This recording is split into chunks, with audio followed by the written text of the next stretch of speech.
itu terlibat dalam peristiwa kerusuhan Mei 98. Prabowo serta Syafri Samsudin terlibat. Kenapa harus dibunuh? Karena mereka memegang rahasia kecurangan pemilu yang dilakukan oleh Jokowi. Dan SBY itu tangannya berdarah juga, berlumuran darah dia. Nah, Jokowi itu lebih gila lagi. Prabowo tidak hanya sekedar penjahat HAM, tetapi kelakuannya juga penjahat. Bahwa dalam laporan TGPF itu ada 2 nama yang diperlukan untuk dilakukan penyelidikan lanjutan, yaitu Jenderal Prabowo Subianto dan Jenderal Syafri Samsudin. Pelanggaran-pelanggaran HAM yang berat yang diakui oleh negara untuk pertama kalinya dalam 30 tahun, bahkan mungkin 50 tahun. Dan pemerintah sekarang ini tinggal melanjutkan itu. Nah, kita tahu bahwa kedua nama itu sekarang ada dalam pemerintahan, pada pucuk pimpinan. Saya pernah mendengar satu ungkapan dari aktivis bahwa kekuasaan di Indonesia ini sekarang itu dikuasai oleh pelanggar HAM berat, yaitu Prabowo Subianto yang menjadi Presiden Republik Indonesia. Itu kan sebetulnya kategori pelanggar HAM berat. Itu sudah tertuang lah dari surat keputusan Dewan Kehormatan Perwira, nomornya saya lupa. Nah, kemudian Joko Widodo yang membackup atau yang membayang-bayangi kekuasaannya Prabowo pun dikategorikan sebagai pelanggar HAM berat. Kita bisa contoh dengan peristiwa meninggalnya anak kecil atau terbunuhnya anak kecil yang bernama Harun Al-Rasyid di Bawaslu. Dan 8 orang lainnya lah, kalau nggak salah ada 9 gitu kan. Kemudian juga meninggalnya hampir 900 petugas KPPS. Belum lagi soal Kanjuruhan yang menelan jiwa sekitar 270-an. Kanjuruhan Malang tuh ya? Iya, Kanjuruhan Malang di stadion sepak bola. Yang lebih mirisnya lagi yaitu pembantaian yang sangat biadab yang dilakukan oleh rejim Joko Widodo terhadap 6 laskar FPI yang sampai sekarang belum mendapatkan keadilan. Artinya bahwa 2 penguasa, yaitu mantan penguasa Joko Widodo dan sekarang yang berkuasa itu Prabowo Subianto, sama-sama sebagai pelanggar HAM berat. Tapi masyarakat atau rakyat kok masih memakfumkan. Ada apa sebetulnya kalau Pak Bintang melihat dari sisi sebagai seorang aktivis dan akademisi? Jadi Anda jangan lupa bahwa sebetulnya pelanggaran HAM itu sudah terjadi sejak zamannya Pak Harto. Memang masih menjadi perdebatan di dunia ya. Kalau G30S PKI itu adalah sebuah pemberontakan dari kelompok PKI yang didukung oleh Amerika Serikat dan Inggris paling tidak ya, dan dunia barat umumnya lah, itu ya memang harus dilawan. Artinya betul-betul pemberontak itu diperangi ya. Tetapi menurut saya setelah itu, misalnya saja orang yang keluarganya dituduh sebagai anggota keluarga PKI, lalu diberi label bahwa karena ini adalah orang-orang keluarga PKI, maka dia harus dilarang ini, dilarang itu. Ini bagian yang kedua, ini adalah bagian pelanggaran HAM. Ya, termasuk mereka yang kemudian dituduh tetapi tidak ada pengadilan, lalu dibuang ke Pulau Buru. Ini pelanggaran HAM. Dan kejadian-kejadian selanjutnya setelah itu, misalnya pembunuhan terhadap Marsinah. Jadi itu salah satu. Lalu banyak lagi pembunuhan yang lain kan. Talang Sari, Tanjung Priok. Kemudian Pak Harto mau bikin Gajah Mungkur, Kedung Ombo ya. Nah, lalu penduduk disingkirkan dan kemudian ada yang tertembak mati ya. Itu banyak itu, nggak tahu itu. Dan itu tidak terhitung. Nah, itu kan yang pembunuhan ya. Yang penyiksaan dan lain-lain kan banyak ya. ya termasuk Hariman Siregar dan Kampus Kuning, ya. Ya. Itu juga sebuah pelanggaran HAM yang ya diingat tetapi tidak tercatat. Dan tidak itu saja, ya zamannya Pak Habibie, ya. Trisakti itu termasuk pelanggaran HAM, ya. Mahasiswa ditembak, di mana Pak Habibie ketika itu adalah penjabat presiden karena Pak Harto sedang melawat ke Timur Tengah, ya kan? Tapi setelah kemudian Pak Habibie menjabat presiden, itu juga ada masalah pembunuhan, bahkan 18 orang di Semanggi 1, 2 orang di Semanggi 2. Bahkan sebelum itu, nah ini yang menarik ini. Ini yang menarik, yang kemarin dikemukakan oleh Pak Marzuki Darusman, ya. Pak Marzuki Darusman pada waktu itu adalah di zamannya Pak Habibie, ya,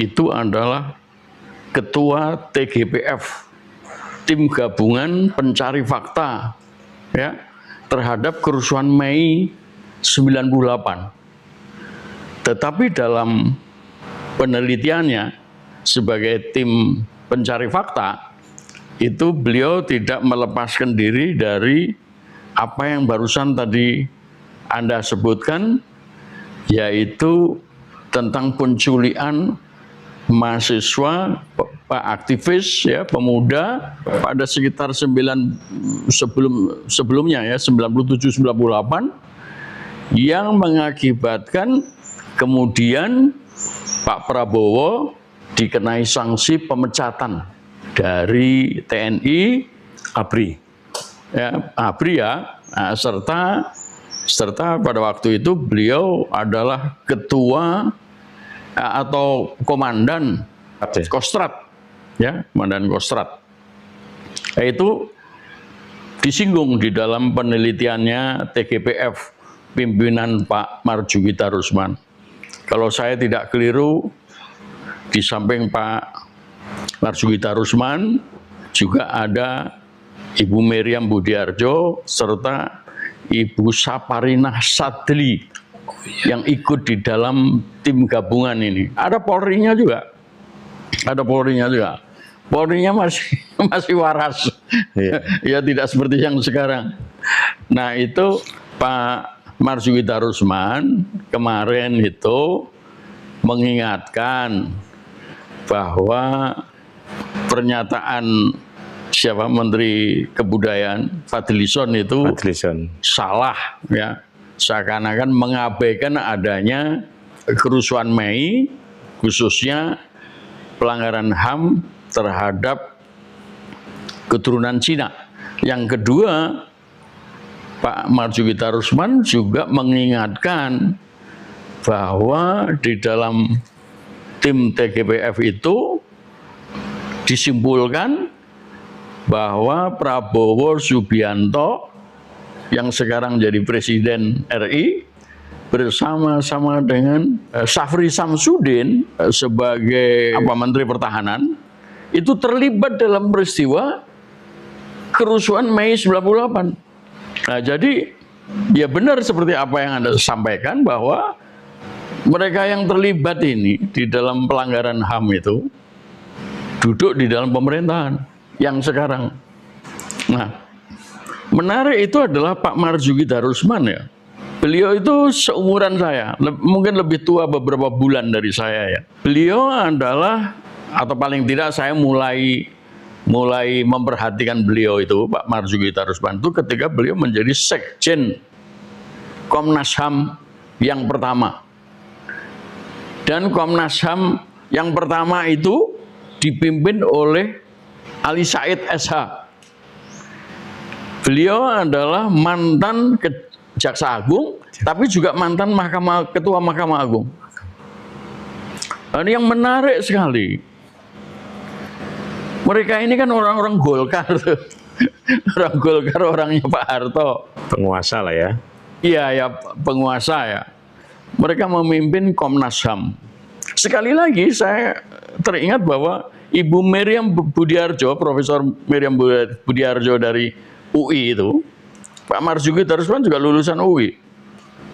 Itu adalah masuk sebagai tim Komnas HAM pertama yang diangkat oleh Pak Harto. Dan ingat, itu tahun 95. Pak Harto ketika itu, ya menteri-menterinya juga lah, jenderal-jenderalnya juga lah, termasuk Panglima ABRI, Faisal Tanjung, dan jenderal-jenderal yang lain. Itu menuduh saya melakukan tindakan makar pada awalnya ya. Dan pers menghukum saya dan berita-beritanya bahwa Sri Bintang itu melakukan makar. Yang hukumannya hukuman mati. Itu tuduhan pertama memang ya. Karena kemudian tidak terbukti bahwa saya ada di kota Dresden, ya, di mana di kota Dresden itu Pak Harto itu dicuci maki oleh para demonstran ya. Ya ada bule-bulenya, ya, Dresden itu kota di Jerman Timur dulunya, ya. Ada demonstran dari Timur Timur, ada dari Aceh, ada dari Papua, ya. Saya tidak ada di sana, sehingga yang semula saya dikira melakukan makar kepada Pak Harto itu diubah menjadi menghina Pak Harto. Di kota yang lain lagi, kota Berlin, ya. Anda bisa bayangkan ya, bagaimana Pak Ali Said SH dan Marzuki Darusman dan lain-lain orang tim Komnas HAM yang diangkat sama Pak Harto, tetapi justru menempatkan Komnas HAM itu pada wilayah yang benar, yang adil, dan betul-betul melindungi warga Indonesia, warga negara Indonesia dari upaya pelanggaran HAM. Tahun 95 itu ketika saya pulang dari Jerman dengan tuduhan makar, rumah saya ini dilempari batu oleh orang-orang tak dikenal. Beberapa kaca pecah. Apa yang terjadi? Saya tidak melapor kepada Komnas HAM-nya Pak Ali Said. Saya tidak menyampaikan protes atau apapun. Tetapi Pak Ali Said dan tim Komnas HAM, termasuk Marzuki Darusman, itu mendengar dari berita di koran. Apa yang kemudian terjadi? Pak Ali Said menulis surat kepada Kapolri sebagai orang ketua Komnas HAM agar Polri mengirim 3 orang polisi untuk melindungi rumah saya. Wah, itu kan hebat sekali. Orangnya Pak Harto, orang Golkar, ya kan? Lalu saya dikenal sebagai orang P3 dengan tuduhan saya sebagai melakukan perbuatan makar, saya musuh politik Soeharto. Tetapi Pak Ali Said menempatkan dirinya sebagai betul-betul komisi Komnas HAM yang melindungi warga negara dari pelanggaran HAM. Pelanggaran HAM yang saya maksud itu ya, itu tadi melempari batu itu. Dan 3 orang polisi datang ke rumah saya. Yang saya kenal satu pimpinannya itu Pak Wim dari Ambon, saya kira ya. Wim siapa lupa saya. Nah, ketika kemudian mereka datang 3 orang untuk menginap di rumah saya, ya, melindungi, saya kebetulan menjadi narasumber di HMI Bandung, di kantornya di Cihapit sana. Dan undangannya itu malam hari, sehingga saya harus pergi ke Bandung. Nah, saya ditemani oleh 2 orang polisi. Tapi yang nyopir saya. Luar biasa ya. Umur saya masih 50 waktu itu, 30 tahun yang lalu. Ya. Saya nyopir sampai sana, dibubarkan sama polisi Bandung. Tetapi kemudian muncullah Pak Wim itu, tiba-tiba yang semula ada di samping kiri, samping kanan saya, tiba-tiba ngilang dia, nggak tahu kemana. Tapi dugaan saya dia meyakinkan kepada polisi Bandung, ini Sri Bintang di bawah perlindungan saya. Ya, jadi akhirnya dikasih jalan tuh seminar itu, diskusi itu. Jam 12 malam baru selesai, pulang lagi ke Bandung, ke Jakarta. Saya juga yang nyopir. Jadi memang Komnas yang dulu, Komnas HAM yang dulu tidak sama dengan Komnas HAM yang sekarang. Nah ini patut dicatat nih si Pigai. Ya. Sebelum Pigai juga begitu. Mereka menganggap bahwa Komnas HAM itu dibayar sama negara, dibayar sama pemerintah, sehingga tunduk kepada pemerintah. Tidak seperti Komnas HAM-nya Pak Ali Said. Luar biasa. Ya, ini patut jadi contoh nanti setelah rejim baru Wopok jatuh ya. Ada rejim baru. Nah, jadi itulah Pak Marzuki Darusman. Dia khusus meneliti mengenai kerusuhan Mei.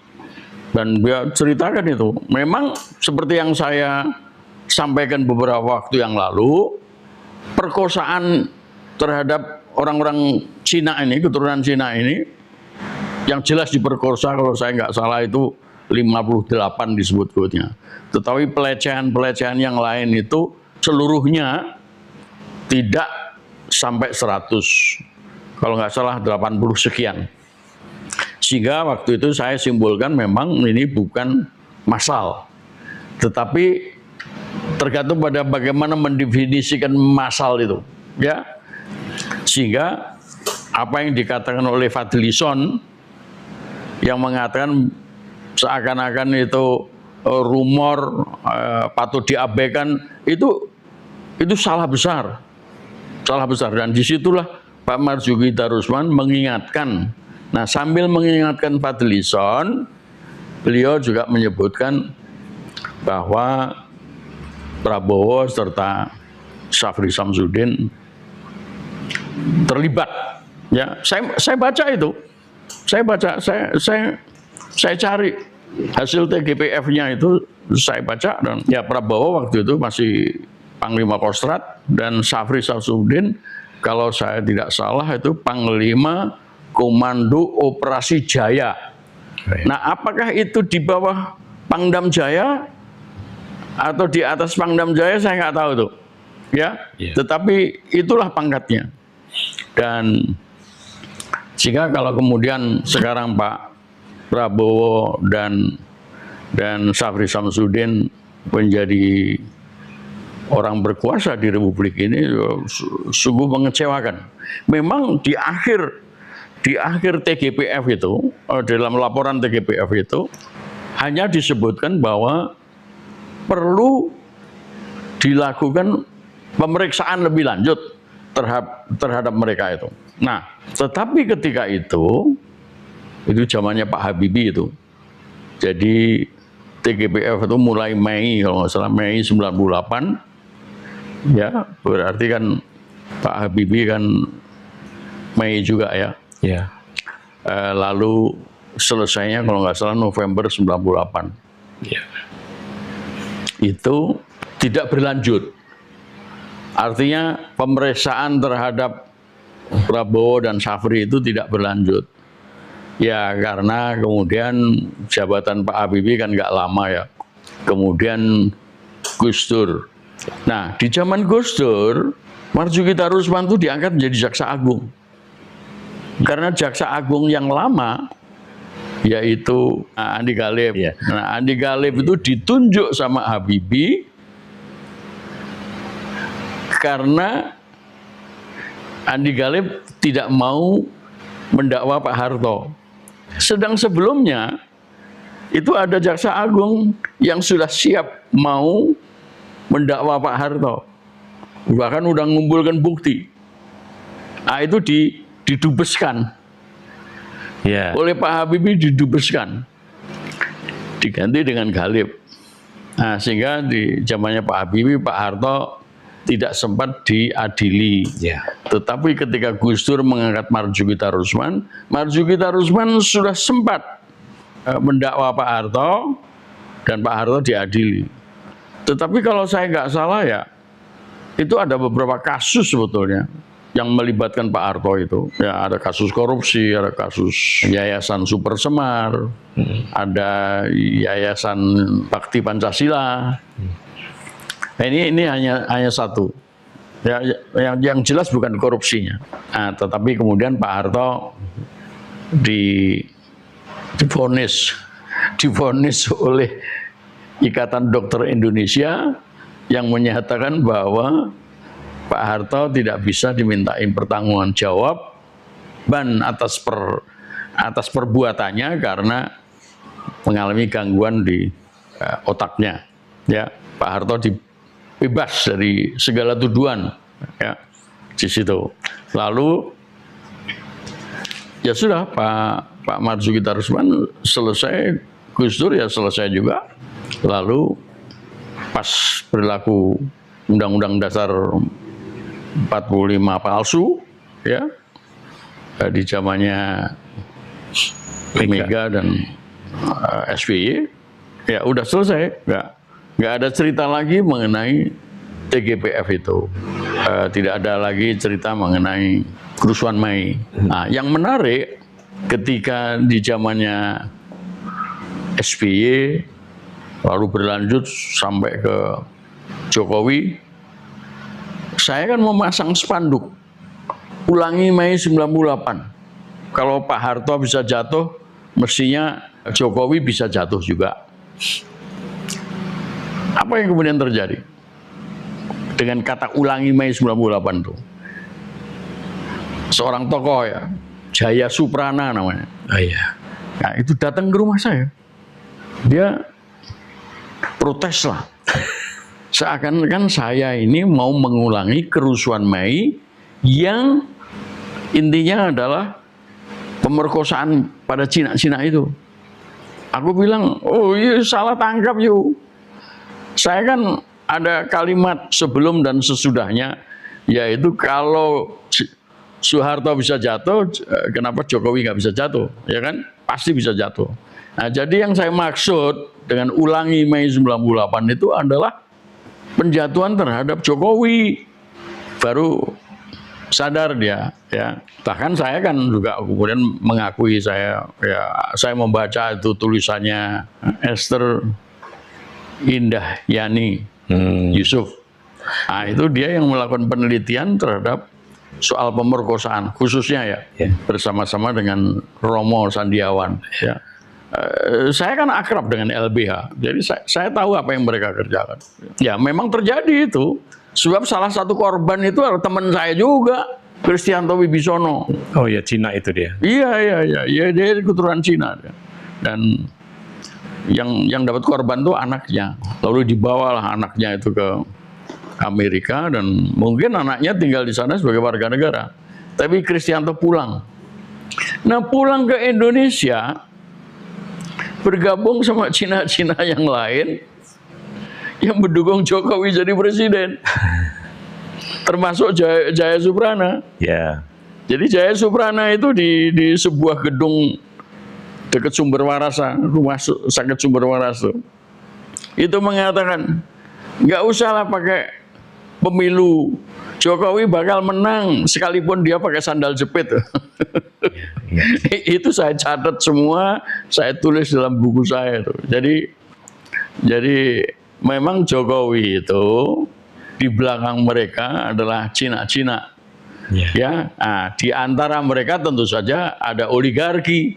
Ya kan? Oligarki. Dan Prabowo itu didukung oleh oligarki.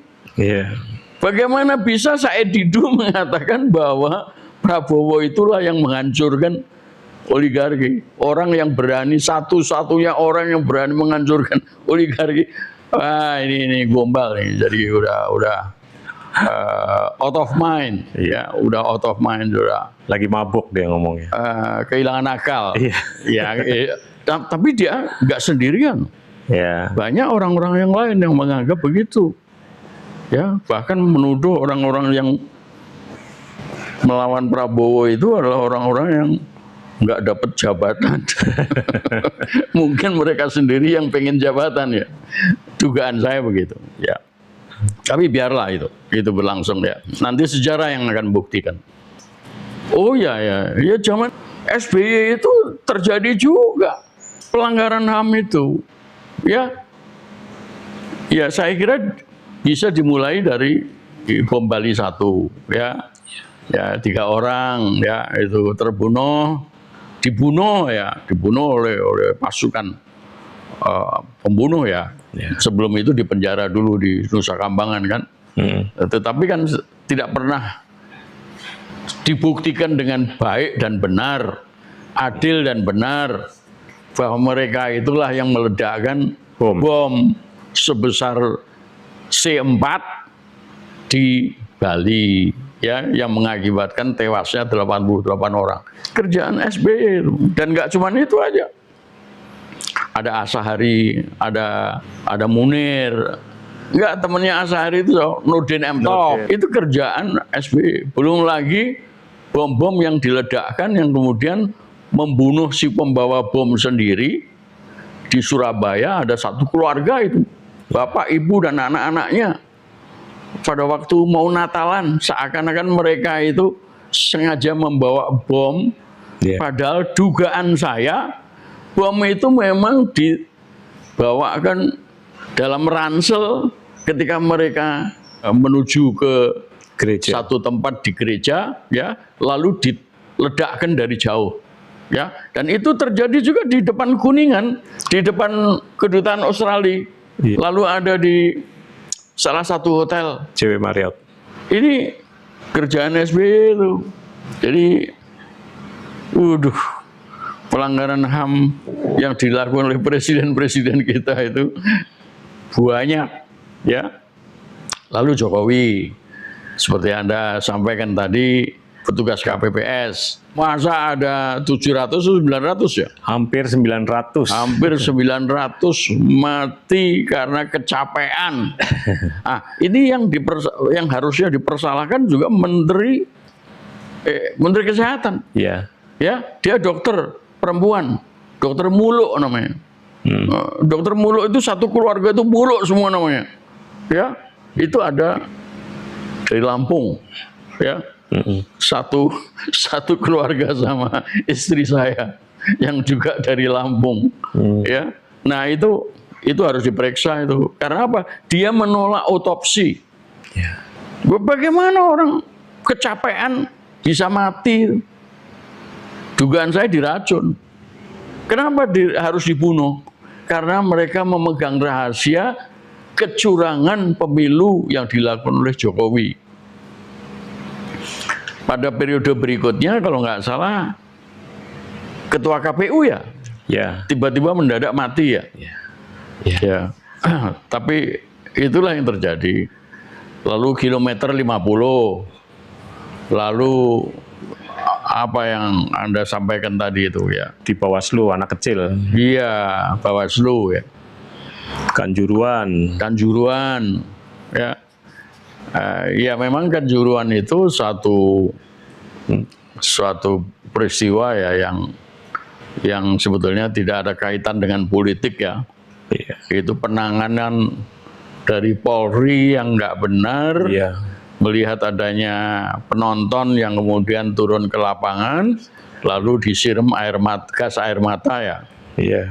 Mengakibatkan kekacauan masyarakat. Kehabisan oksigen. Oh iya, itu mereka yang kemudian dan itu jumlah gas air matanya itu terlampau besar, ya. Kalau ketua KPU-nya yang mati itu Husni Kamil Malik. Husni Tamrin Malik, betul. Husni Tamrin Malik. Tiba-tiba Husni Kamil Malik ketika dia menyampaikan adanya kecenderungan kecurangan. Ya.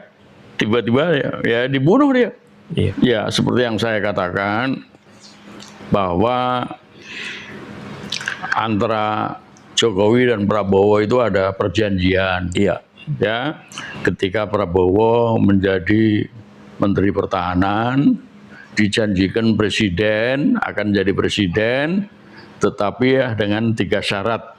3 syarat itu minimal ya, yaitu melindungi perjanjian-perjanjian yang dibikin oleh Jokowi dengan Xi Jinping. Nah, yang sangat jelas itu adalah HUS.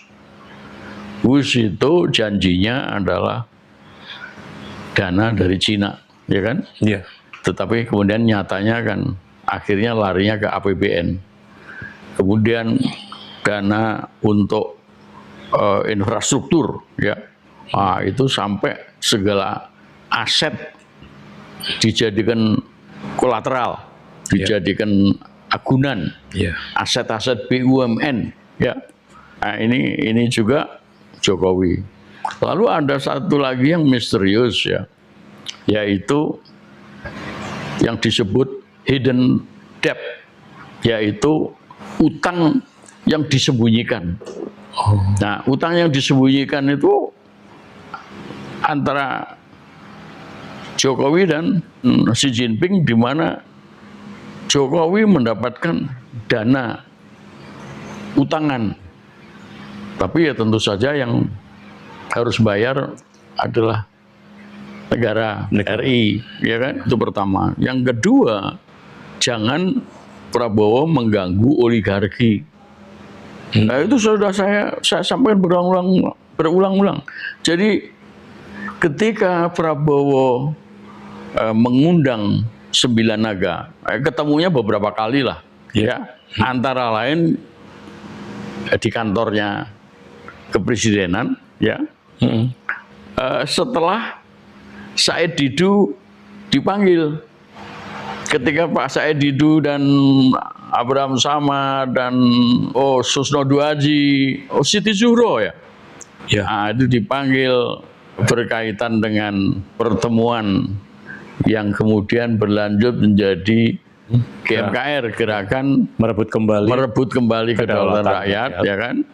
Itu setelah pertemuan dengan Said Didu dan lain-lain itu bertemu dengan diundanglah 9 naga itu. Iya. Ya kan? Nah, apa yang terjadi di situ? Ya 9 naga itu dimintain, menurut pendapat saya ya, mereka itulah yang akhirnya memberi utangan kepada Republik, ya, karena udah kehabisan dana, ya, defisit APBN. Nah, mereka lah yang menyokong, ya, mereka lah menyokong. Jadi menjadi supplier daripada menjadi donor utang lah, ya kan? Nah, jadi adalah salah besar kalau kemudian Said Didu dan lain-lain mengatakan bahwa Prabowo ini sejatinya adalah orang yang berani, satu-satunya orang yang berani menghancurkan oligarki. Nah, Akbar saja beberapa hari yang lalu mengatakan keuntungannya itu berapa banyak itu dari PEK 1, PEK 2, ya kan? Dan PEK 3 masih jalan terus, ya. Lalu saya kira pembangunan reklamasi itu jalan terus, ya. Dan itulah proyek-proyek yang diberikan kepada oligarki demi mendapatkan utangan dari mereka untuk ya menanggulangi perekonomian Indonesia. Jadi mereka bekerja sama. Nah, itu yang kedua dengan oligarki ya. Yang ketiga, melindungi Jokowi dan keluarganya. Jadi tidak mungkin Prabowo itu memisahkan diri dari Jokowi, nggak mungkin. Demikian juga Jokowi akan terus mendukung Prabowo ya demi keselamatannya sendiri, termasuk tuduhan ijazah palsu. Kalau nggak dilindungi Prabowo, itu udah terbongkar kemarin-kemarin. Ya, ini pelanggaran HAM juga itu yang dilakukan oleh Prabowo, di samping ya ketidakbecusannya, ketidakmampuannya membangun perekonomian, ya, lalu bekerja sama dengan pihak asing, ya, mendekatkan diri kepada Amerika dan Yahudi, ya, menjauhkan diri dari Iran. Nah, ini orang-orang Arab ini memang barusan diumumkan ya bahwa Saudi Arabia dan Uni Emirat Arab itu masih tetap mempersilahkan Amerika untuk membangun basis militer mereka di sana.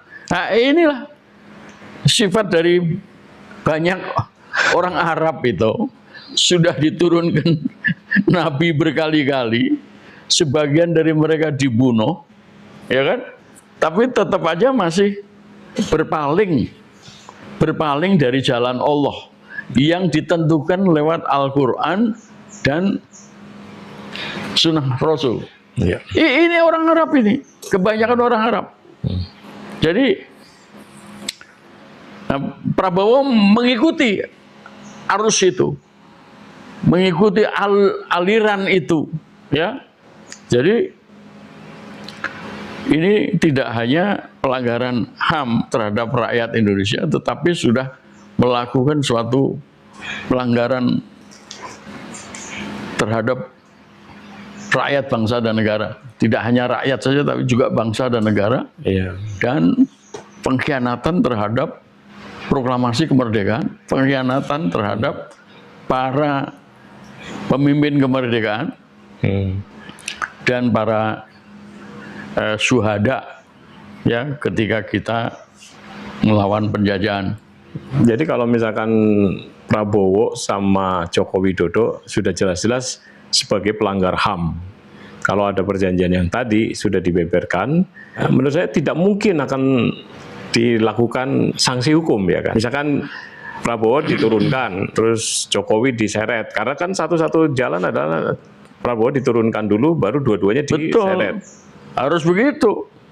Hampir nggak mungkin lah kalau di dalam suasana rejim Wowo ini, Wowo Wiwi Gibran, plus MPR yang seperti ini, MPR DPR yang seperti ini, plus kekuasaan kehakiman yang seperti ini, itu akan menyelesaikan berbagai macam persoalan. Gak mungkin. Mereka harus dijatuhkan dulu. Rejim ini harus jatuh dulu, barulah kemudian orang-orang hebat yang menggantikan pemerintahan ini. Termasuk yang saya pikir ya, Marzuki Darusman itu bisa menjadi Ketua Mahkamah Agung. Orang-orang seperti dia itu, ya, mudah-mudahan masih sehat, kuat ya. Ya, meskipun umurnya sama seperti saya ini kan sudah mulai rapuh saya. Ya, tapi orang-orang kayak Marzuki Darusman itu bisa diharapkan menyelesaikan berbagai macam persoalan hukum dengan menghukum mereka-mereka yang melakukan pelanggaran HAM, melakukan kesalahan, ya, termasuk kesalahan dalam mengelola perekonomian, termasuk pelanggaran melakukan korupsi. Ini luar biasa ini. Jadi memang kita harus mengingat ini semua, ya, berbagai macam kerusakan ini dari berbagai macam sisi kehidupan, tidak ekonomi saja, ya. Tapi masyarakat atau rakyat kenapa nggak kunjung mengingat, atau seperti yang saya baca juga bahwa TGPF itu kan pada masanya juga tidak dipublish, media tidak ada yang menulis, baru sekarang ini diungkap. Nah, bagaimana kalau kita juga rakyat mulai sadar mengungkap semua kejahatan-kejahatan para presiden, ya, terutama yang masih hidup seperti SBY, Megawati pun banyak pelanggaran, ya, penjualan aset negara. Nah, terus Joko Widodo yang juga terbanyak dalam melakukan pelanggaran HAM, dan Prabowo bagaimana? Ya, pertama dugaan saya ya karena marwah dari Pancasila dan UUD 45 itu sudah tidak ada lagi di Republik ini. Orang seakan-akan terhipnotis bahwa tidak ada perubahan undang-undang dasar. Banyak yang tidak tahu kalau ada terjadi perubahan undang-undang dasar. Ya, yang tahu adalah para penguasa, karena mereka lah yang menjalankan itu. Seperti misalnya yang saya katakan berkali-kali, kampus-kampus itu ditutup mulutnya oleh SBY. Dan SBY itu tangannya berdarah juga, berlumuran darah dia. Dan itu mengakibatkan orang menjadi takut untuk berbuat sesuatu. Termasuk profesor doktor itu. Lalu Jokowi. Nah, Jokowi itu lebih gila lagi. Dia sumpel mulutnya DPR MPR. Dia sumpel mulutnya kabinet.